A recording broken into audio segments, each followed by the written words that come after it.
ओम नमः शिवाय। नमस्ते। मैं डिवाइन एस्ट्रोलॉजी से आज हम आप सबके साथ में जो टॉपिक डिस्कस करना चाह रहे हैं वो टॉपिक मेरा कारकू भाव नाशाय से संबंधित है। वैदिक ज्योतिष में एक आम धारणा है कि किसी भी भाव का कारक अगर उस भाव में बैठा हुआ है तो वो उस भाव की हानि करता है।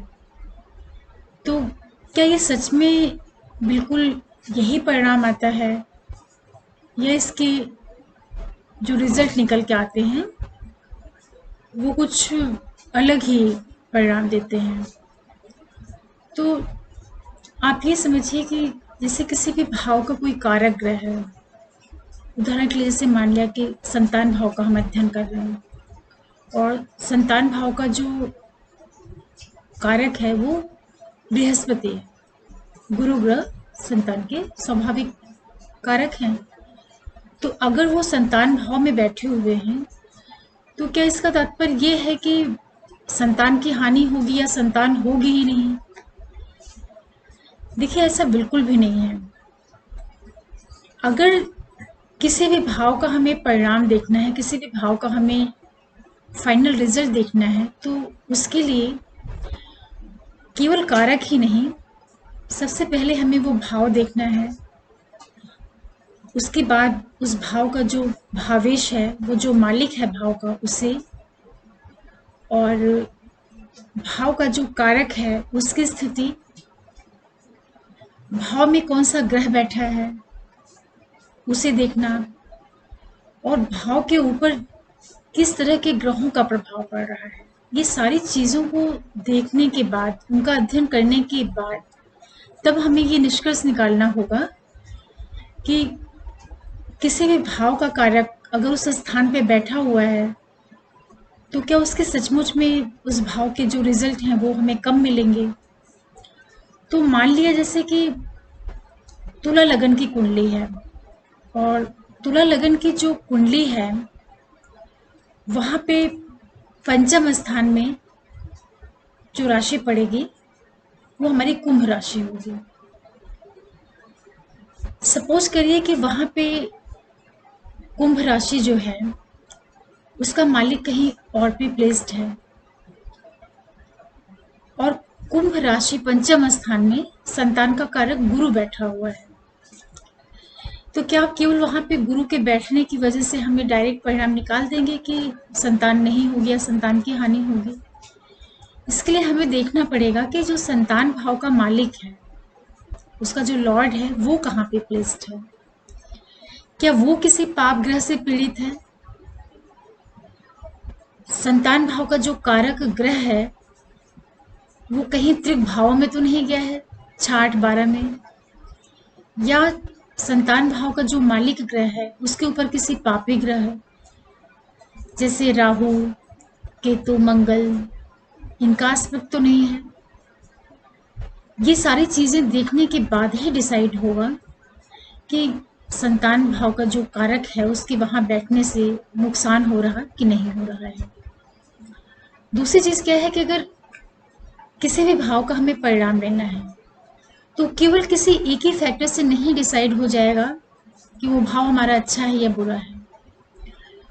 मान लिया संतान भाव में संतान भाव का कारक बैठा है गुरु, और इसी गुरु के ऊपर कहीं से किसी शुभ ग्रह की दृष्टि आ रही है।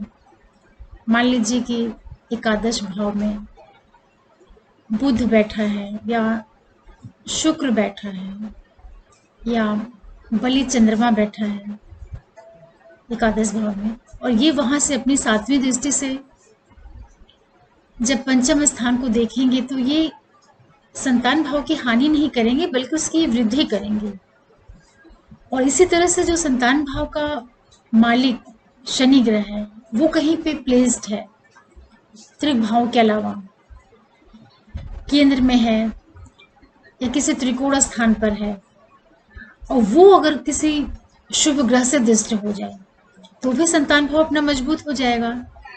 तो कहने का तात्पर्य ये है कि जब भी हम किसी भाव का रिजल्ट देखेंगे, किसी भाव के बारे में हम एनालिसिस करेंगे, तो कभी भी किसी एक अ, बिंदु को ध्यान में रख के उसका परिणाम कभी नहीं निकालेंगे। उस भाव को हर एक तरह से चेक करेंगे कि भाव हमारा कैसा है, भावेश की क्या स्थिति है, कारक कहाँ पे है, कारक पीड़ित तो नहीं है। मान लिया कि संतान का कारक गुरु कहीं जाके बैठा हुआ है, त्रिक स्थान में बैठ गया, 6 में, 8 में, 12 में, वो किसी पाप ग्रह की दृष्टि उसके ऊपर पड़ गई, तब तो कारक पीड़ित हो गया।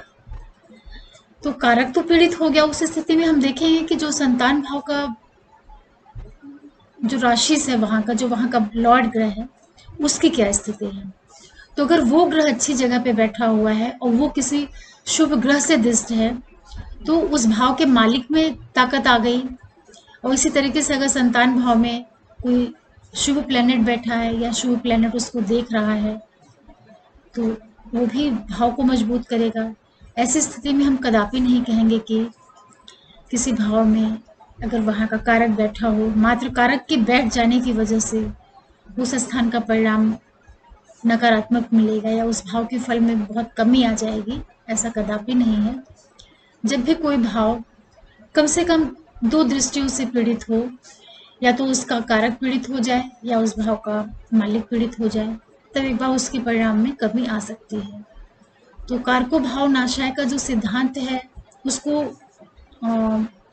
लगाने से पहले उस भाव का हमें हर तरह से बारीकी से अध्ययन कर लेना चाहिए। आज आप लोगों के साथ कारको भाव नाशाय के ऊपर मैंने बात की, और फिर आगे किसी दूसरे विषय पर बात करेंगे। आप लोगों का दिन बहुत अच्छे से निकले। इसी के साथ अगर आप मेरा ये चैनल पहली बार देख रहे हैं, तो प्लीज़ मेरे चैनल को लाइक करें, सब्सक्राइब करें और शेयर करें। ओम नमः शिवाय। नमस्ते।